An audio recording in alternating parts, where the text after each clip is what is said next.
আবার চলে এসেছি দুই দিদি রান্নাঘরে। তো আজকে রান্না করব নিরামিষ একটা রান্না, পনিরের কোফতাকারি। পনির ছানার কোফতাকারি হয়, তো আমার কাছে আজকে ছানা নেই, তাই আমি এখানে 200 গ্রাম পনির নিয়েছি আর দুটো আলু সেদ্ধ করে ম্যাশ করে নিয়েছি। তো এখন কিভাবে করি পাশে থাকুন, দেখতে থাকুন। তো এখন আমি পনিরটাকে ম্যাশ করব ভালো করে। পনিরটা আমি সেদ্ধ করে নিয়েছি বললামই।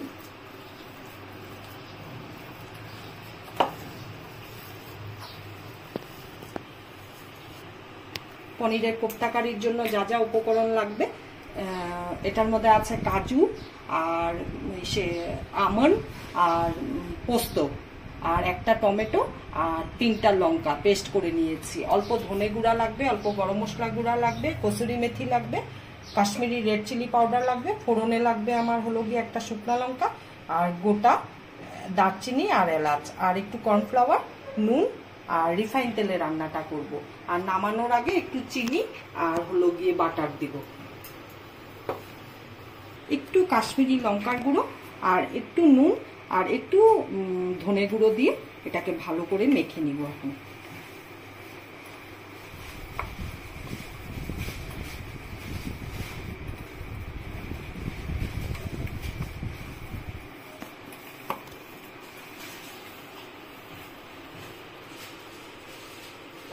এখন দেব কর্নফ্লাওয়ার।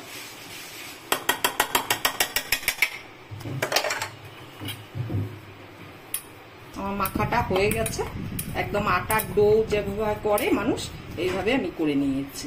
এখন এগুলোকে আমি সুন্দর করে গোল গোল করে করে নিব, বড় বড় করে করব। একটু ঘি মেখে নিচ্ছি।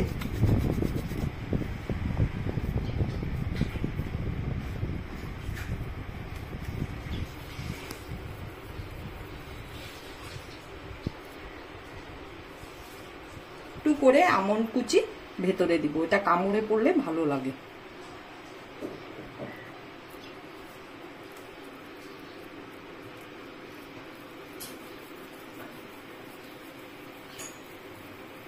আপনারা যেভাবে যে শেপে করতে চান ওই শেপে করে নেবেন। আমি এইভাবে গোল গোল করে নিচ্ছি। এইভাবে একটা তো হয়ে গেল, আরেকটাই যে তৈরি করছি।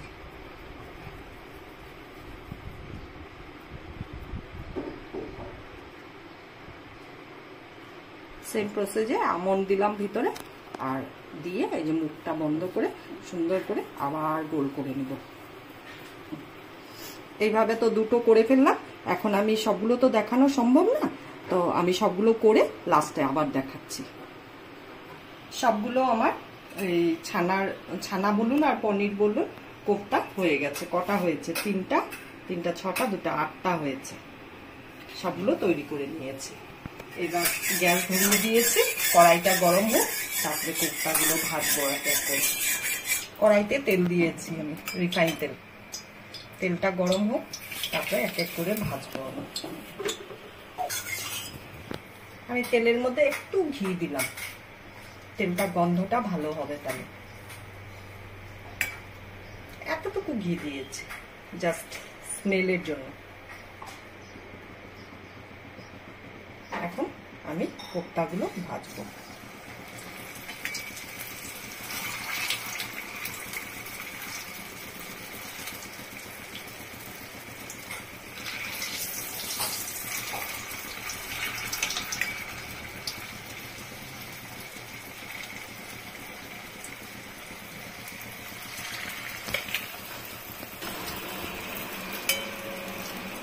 এইভাবে লাল লাল করে ভেজে নেবেন আপনারা।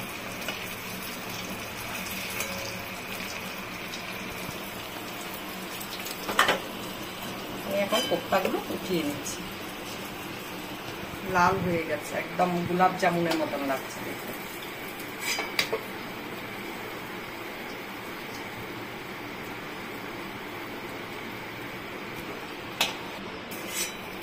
এবার এই তেলেই আমি রান্নাটা করব।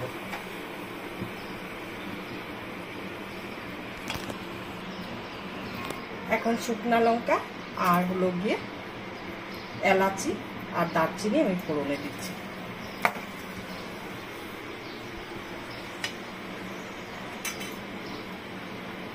মশলাটা তেলে দিয়ে একটু কাশ্মীরি লঙ্কার গুঁড়ো দিচ্ছি, দরকার ছিল না তাও দিচ্ছি, একটু দেওয়াতে কালার চলে এসছে।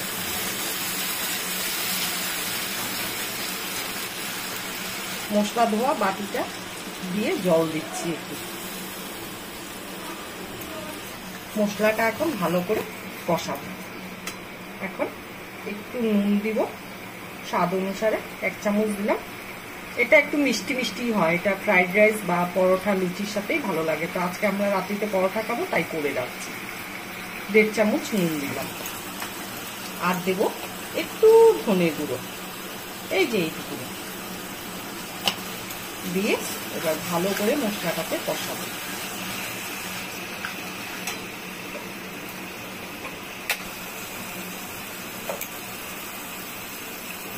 কসুরি মেথি একটু ক্রাশ করে হাতে দিয়ে দিলাম।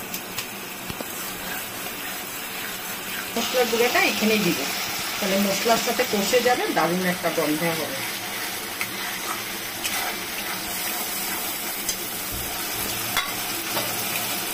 এক চামচ, এই চামচ দিয়ে আমি 1 চামচ চিনি দিলাম। ছানা হয়ে গেছে, এখন আমি জল দিব।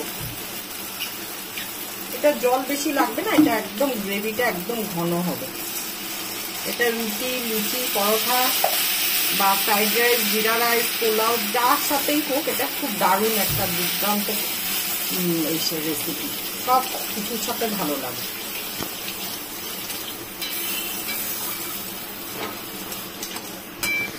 আমার গ্রেভিটা পুরো ফুটে গেছে, এখন আমি কোপ্তাগুলো দিয়ে দেবো। এর আগেও আমি ছানার কোপ্তা কারি করেছিলাম, অন্যভাবে রেসিপিটা করেছিলাম। আর আজকে আমি পনির দিয়ে, ছানা ছিল না যেহেতু, পনির দিয়ে আমি এটা কোপ্তা কারি করলাম। তো এটা রেসিপিটা আবার অন্যরকম।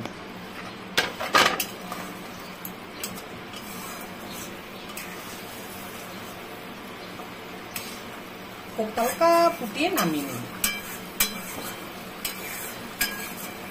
কোপ্তাটা দিয়ে বেশি ফুটাবো না, হালকা ফুটিয়ে নামিয়ে নেব। হয়ে গেছে আমার ছানা বলুন আর পনির বলুন, কোপ্তা কারিটা আমার রেডি। আমি এখন নামিয়ে নেব। তো আজকের জন্য ভিডিওটা এখানেই শেষ। তো আপনাদের যদি ভালো লেগে থাকে আমাদের রেসিপিগুলো, লাইক করবেন, ফেসবুক থেকে দেখলে লাইক করবেন, কমেন্ট করবেন, শেয়ার করবেন, আর ইউটিউব থেকে দেখলে পরে সাবস্ক্রাইব করবেন, আর পাশে দেওয়া বেল আইকনটা প্রেস করবেন। তো আপনারা উৎসাহিত করবেন আমার রেসিপিগুলো দেখে, কেমন লাগে আপনারা কমেন্ট করবেন। আগামী দিনে আমি আরো নিত্য নতুন ভিডিও নিয়ে আসবো। তো আজকের জন্য টাটা।